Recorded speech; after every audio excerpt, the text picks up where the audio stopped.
Abalungi abagalwa balamusizaako nnyo nate mu linnya lya Mukama waffe Yesu Kristo abeera ddala omulamu. Njala kwebaza Katonda kulamu mwenna yonna gye musinzidde. Ekitiibwa n'ettendo tubiddiza oyo eyatuyita era omulamu. Neebaza Mukama ku lwa mwenna abasalawo okugoberera pulatifomu eno.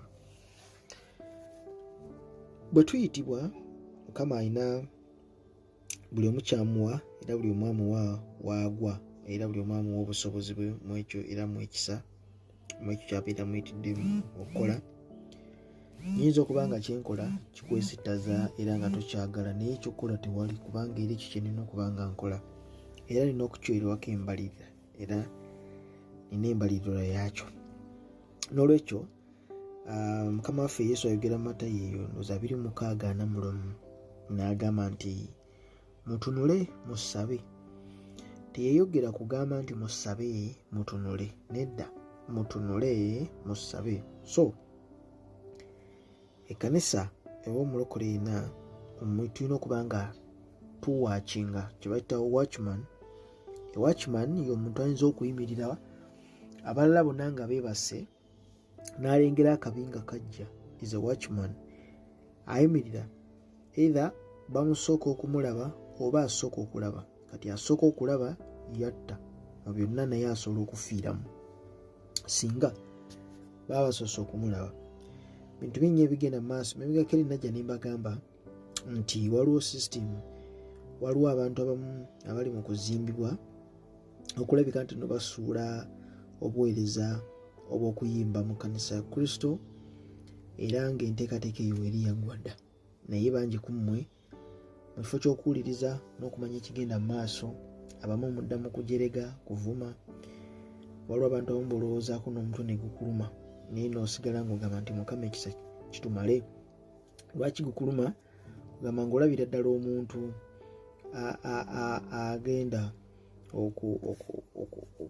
okutta obulamu bwe. Mukama waffe yeebazibwe nnyo.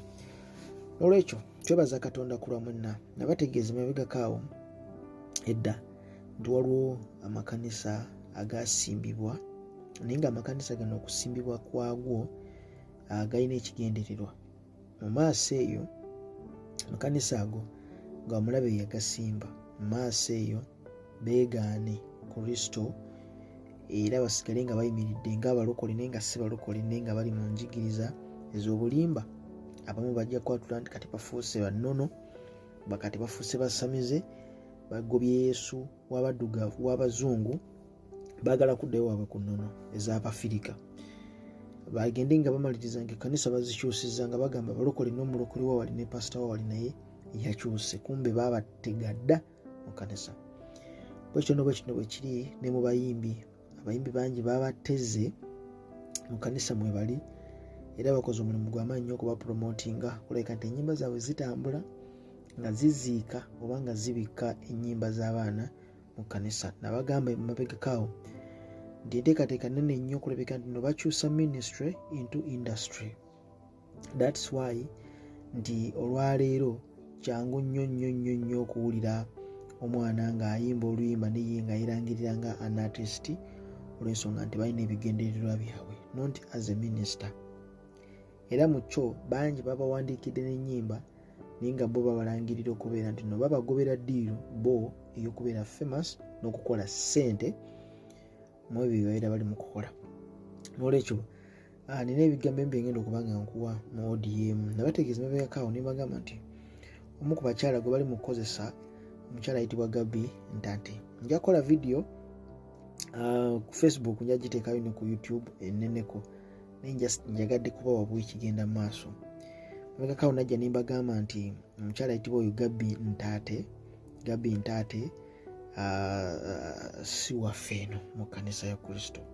Waabaayo aliyo obubeezi kulabika nti nno alina ekintu kyatta era bali mu mukozesa ennyimba ze bazitunde eno mu kkanisa naye nga si waffe, alina ekyoto kyaweerezaamu.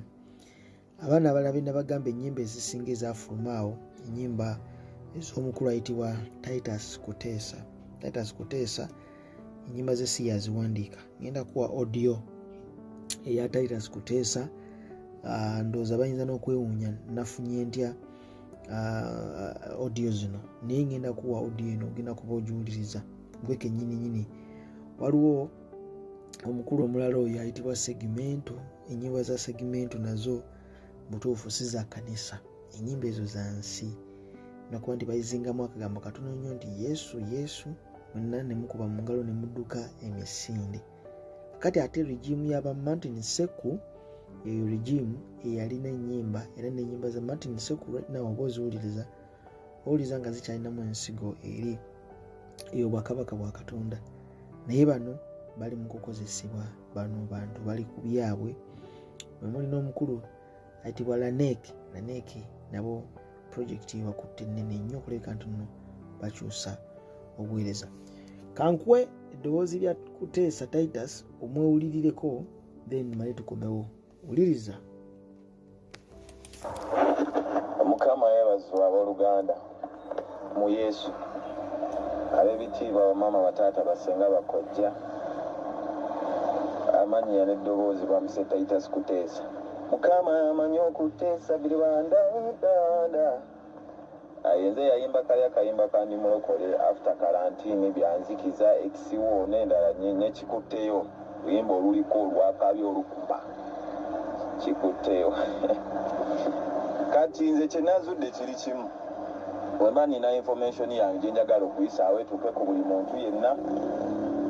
Nze nkubira Laneke ne mugamba kati ekiriwo mwana nkubbirako, waliwo kino ne kino, nga mmanya buli omu agenda kukifuna. Kati amanyi Laneke olowooza nnyo nti oliyuuza, naye nakutegedde kati nange awo engeri gye nkuyuuzinga. Mukati ebyo byokwawukana ejjawaabu byuze bye nakugambye, yadde diversion stand. Jjukira tulina okuwanika sho kati yo stand. Kati nzola anyinza okera ku makya nemba ku musajja antaddemu ssente ezo zonna ddala. Musajja ankolera zi vidiyo, asasula audio, musajja andabirira, asasula ennyumba. Nveko oyo manager Jowabu antaddemu buli kimu, nze bukendi kyonna wano Jowabu. Nyinza okera ku makya ne muvaako omusajja ampandiikira ennyimba. Tekiri ebadde stand ssebo Laneke, President Laneke. Kugeraageranya ekwani ye. Gira okoppa oluyimba lwa kwani. Kakati audio eyo giwuliriza bulungi nnyo. Audio erimu ebintu bingi nnyo ebyokutunuulira. Ebingi nnyo ebyokutunuulira, nja kuba ensonga zino nzikwata mpolampola n'obwegendereza bungi nnyo.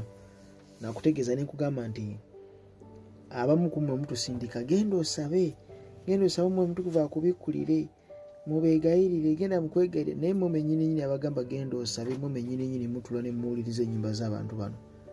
Naye mmwe abasaba ennyo nga temutegeera abantu bano kiki kye bali, nga temubategeera. Ffe abatasaba ennyo, ffe bemusindika mugende musabe, ffe ne tubategeera, ffe ne tutegeera ebintu bino. Olaba nti waliwo enjawulo. Kakati that's why nze nasirikirira nengamba nti n'akabenje Titus Kuteesa ke wafuna oba ke wagamba nti wafuna, nako kalina questions nyingi bingi, nti ntwaliro stunts nyingi nnyo. Abaana bakola stunts mpitirivu nnyo, ekigenderera ddala wala olw'okwagala okutumbula ennyimba zaabwe. Ate ezo stunts bazibabalira. Kati manager Jowabu oyo gwayogerako, nagenda ne mulaba ng'ali mu bufubo n'omukyala ayitibwa Gabbie Ntaate. So tiimu nnene eri awo wakati awo, eri mu kwagala okufulumya music, ali competitive, ate nga alina stunts mpitirivu nnyo, ate nga music bamubawandiikira buwandiikizi. Bo ekigendererwa kyabwe nja kuba nkibabulira mu maaso awo, naye ng'ebintu si byangu. Ekigendererwa kyabwe kukoleka nno bakola music aso okuba ng'ensi emunyumirwa, n'abalokole bamunyumirwa, balowooze nti nno bali kyekimu. Njagala basiibula era njagala kubategeeza nti Mukama abawa omukisa, nja kudda bingi nnyo ebigenda mu maaso, biyitirivu nnyo. Titus Kuteesa ne ttiimu yo yonna gwe gy'okola nabo bamachete, ebintu byemukola ebyo bannange, muba mwalokoka mulokokere ddala than okwagala okunoonya okusuula abaana b'abandi mu bunnya. Abankumire Mukama, mweraba.